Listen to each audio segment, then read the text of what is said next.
they're lying, or they're dumb. Either one is a distinct possibility. I'm very tired of being lied to by the mainstream media. This whole war crime thing is really annoying, and I think there's a lot of people that would benefit from knowing what actually happened and knowing the truth of the matter. So, Angry Cops made a video about this whole war crime thing. No, Pete Hegseth did not commit a war crime. Angry Cops kind of breaks it down and like explains how the whole, you know, attacking a drug boat with an aircraft thing works. So we're just gonna let someone who understands the thing explain the thing. I guess this is like he's a drill sergeant. He's been around. He understands how things in the military work. Let's just listen to Rich explain it because Rich knows what the fuck he's talking about. He's also a detective, so it's his job to investigate things. So I would think that you know if there's anybody who's a reliable source, it might be the detective investigating. I'm just saying, who also happens to be a drill sergeant. I'm just like he's basically got the experience on both sides. So let's just give it up for Mr. Rich High, ladies and gentlemen. War crime, war crime, war crime. Oh, hold on, let me change my audio output.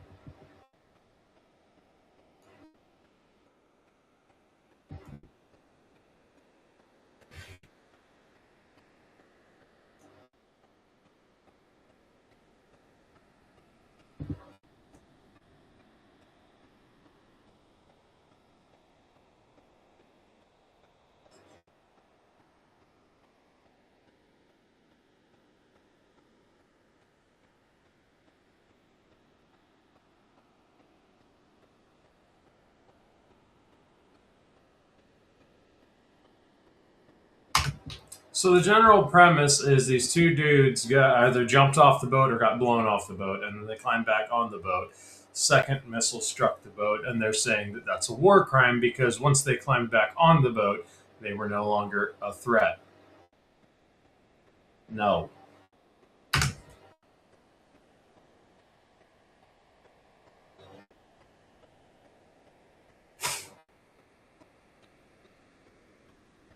It's the other one.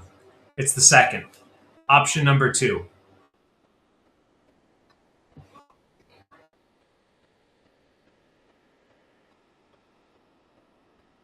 I don't care about Fume. Actually, I think Fume is doing a pretty cool thing.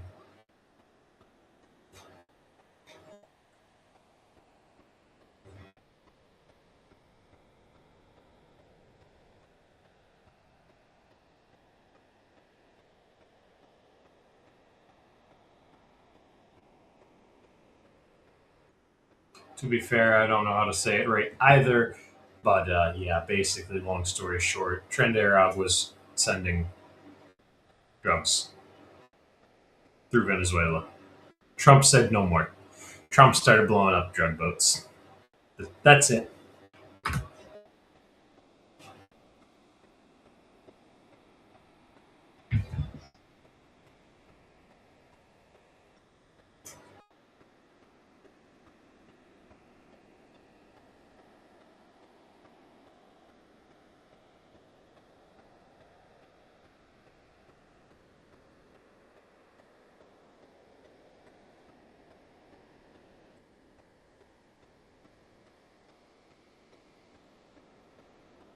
Maduro sounds like a pretty lit guy, I'm gonna be honest. That sounds kind of fun. I kind of want to be a communist dictator one day because it sounds really fun to just do whatever the fuck you want all the time.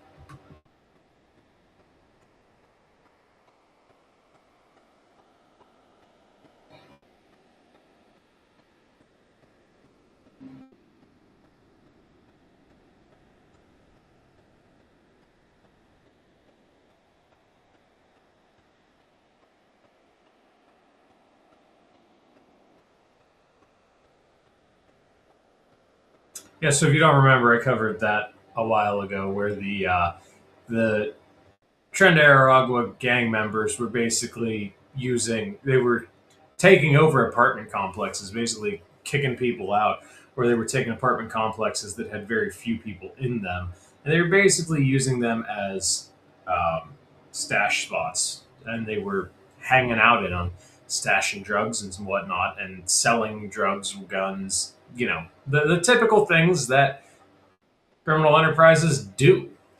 And I mean, what better place than a shitty rundown apartment that no one's going to look in?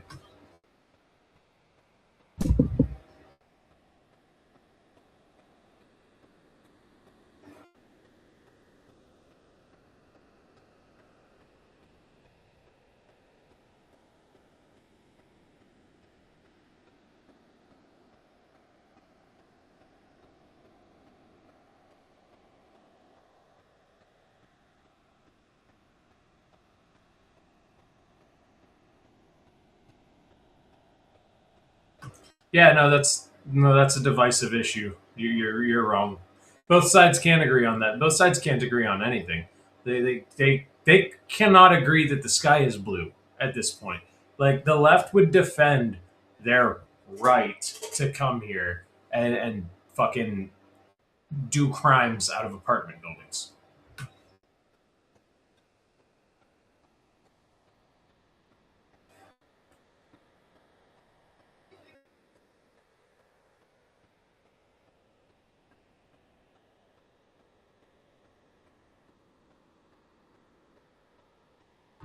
Yeah, you also get to drum strike children, and there's no repercussions, especially when they're American children.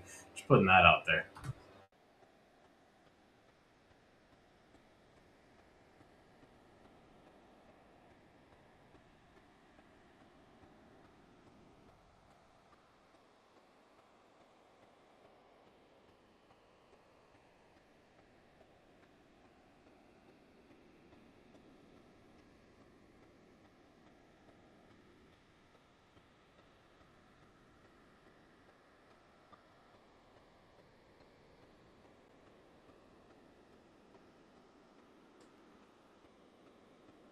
Except the liberals.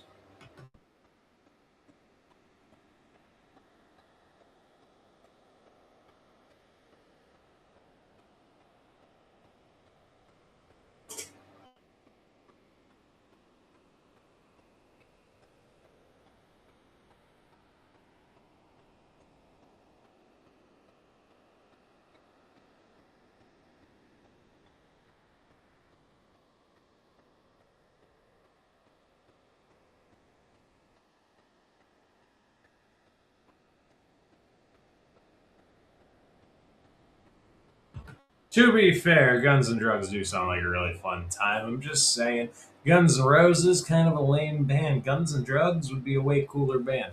I digress. Yeah, I mean, basically what he's saying here is like they've been doing this. It's a tale as old as time. They've been doing it forever.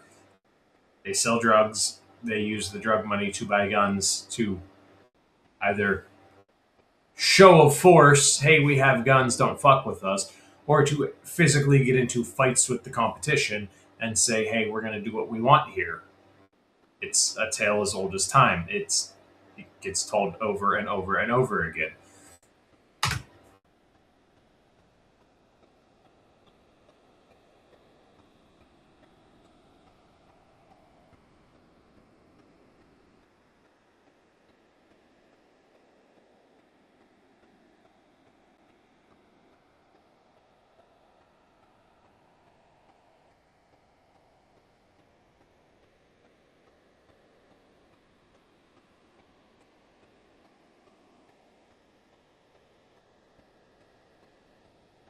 He means the left. He's just politely trying to not say the left, which I appreciate how polite you're trying to be here, Richard. But yeah, don't be polite with these people. They're fucking lunatics and they don't care.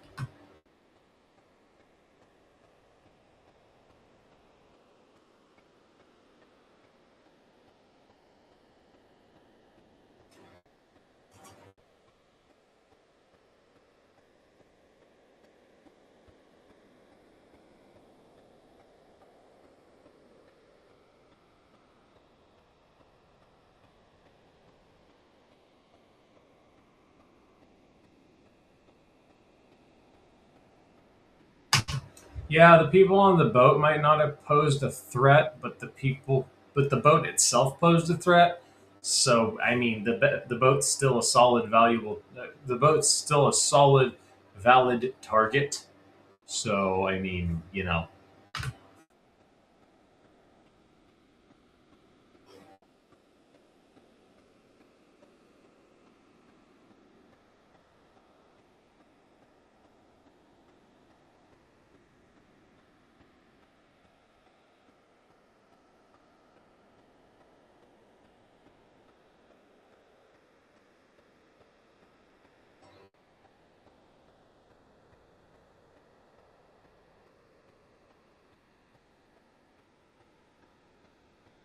hey, let's not forget before he educates you on a little bit of history. Let's not forget that fucking Obama killed an American citizen with the drone strike in a country we weren't at war with. Obama blew up Abdul Rahman al Awlaki in Syria, I think it was, when we weren't at war with them. So, do with that what you want. I just like they're mad at fucking Trump and Pete Hegseth for blowing up a boat with some drug smugglers, but still nobody's upset about the fact that Obama blew up a fucking 16-year-old American citizen. I digress. Let's listen to the story at hand.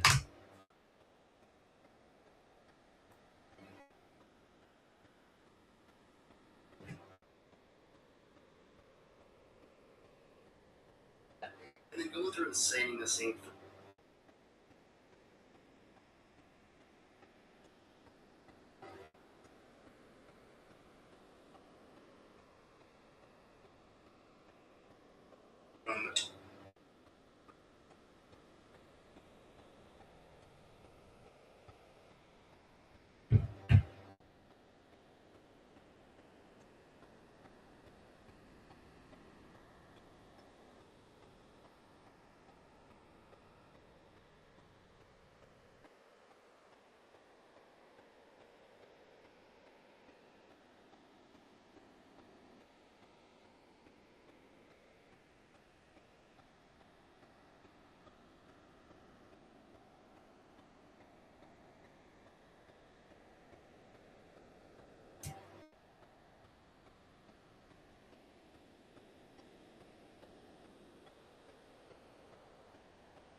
Yeah, basically, the fucking logic here is double tap. If you've ever seen Zombieland, that's like what rule 3 or whatever. Double tap. It's like one of the first couple of rules. Double tap. You want to make sure that they're dead. You want to make sure that the thing that they have is destroyed. Whatever you want to, if you're killing the people, you want to make sure the people are dead. If you're destroying an asset, you want to make sure the asset is destroyed. That's what they did here. There's nothing else. It's not some grand scheme. It's not they were like, oh shit, there's Venezuelans on that boat still. Better bomb it again. No, it was literally just we need to destroy this asset. Ah, fuck, it's still there. Hit it again. See what happens.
Donut operator years ago, because this wounded thing is another thing that kills me. Donut operator years ago did a thing, and actually, I'll just show you right here for YouTube. This is airsoft. So we're gonna pretend I'm in a wheelchair, right? Because that was the story. Is this guy was in a wheelchair, and the cops shot a wheelchair guy, a disabled person, if you will. My zipper's down. My zipper's not down. So we'll clear out the old airsoft gun here. We'll clear out the old airsoft gun, just to make the point. Now assume this is a wheelchair and not an office chair, right? We're gonna assume it's a wheelchair, not an office chair. I can still use my gun if I'm stuck in a wheelchair. If I'm disabled from the waist down, I can still use a chair. I can still use a gun. The same thing applies to being wounded. If you're wounded, if your leg is blown off, you can still use a firearm. You can still use a gun if your leg's blown off. Wounded doesn't mean you're not deadly. If I have a round in my shoulder and I can't move this shoulder, I can still dig that gun and I can still use that gun with my non-dominant hand. I can use a rifle still. I can still throw a grenade with my left hand. Wounded doesn't mean you're out of the fight. You can tell that the people saying these things have no understanding of violence. For example, if we're rolling Brazilian Jiu-Jitsu, we're fighting on the ground. I could have a broken leg and I can still do work with my upper body. Now, I'm not going to be effective. I'm not going to be the most effective. But if I'm fighting someone that doesn't know what they're doing, I can still probably get either a better position to deploy a weapon, which again, wounded, broken leg, broken ankle, whatever, wounded, I can still get to a better position to deploy a weapon using jiu-jitsu, or I could potentially choke them out, break their arm, whatever. Even with a broken ankle, broken leg, whatever, dislocated hip, whatever you want to call it. Wounded doesn't mean you're out of the fight.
Yeah, so a lot of times special operations will do what's called a security round or a safety round. I'll leave it to your imagination, but basically it goes somewhere in this area just to be sure that they're not going to clack off a vest or clack off some sort of explosion because they're playing. Basically, they'll get close to someone and they'll plant a seed for freedom in this area when they're within 10, 15 feet or whatever, and then they'll take their cordless freedom seed depositing tool and they will deposit a freedom seed around here. It's usually this area because that is the most effective way for people to understand freedom, and then they can go on, because if they're going to clack off a suicide vest or a hidden IED of some sort, you want to make sure that person with the ability to do that is sleeping forever or powered off with the batteries removed.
Yeah, so I think the point's been made here. It's not a war crime. It's not a fucking. It's nothing more than people are stupid. People are very, very stupid, and they don't understand because a lot of these people that say this stupid shit aren't familiar with violence, like of any sort.